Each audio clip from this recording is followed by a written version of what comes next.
Ama namin, sumasalangit ka, sambahin ang ngalan mo. Mapasa amin ang kaharian mo, sundin ang loob mo dito sa lupa para nang sa langit.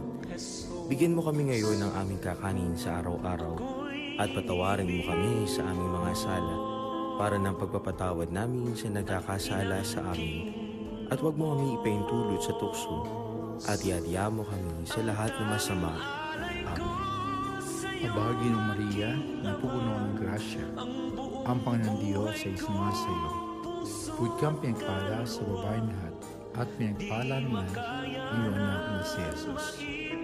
Santa Maria, Ina ng Diyos, ipanalangin mo kami makasalanan, ngayon at kung kami mamatay.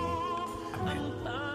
Sumasampalataya ako sa Diyos amang makapangyarihan sa lahat na may gawa ng langit at lupa.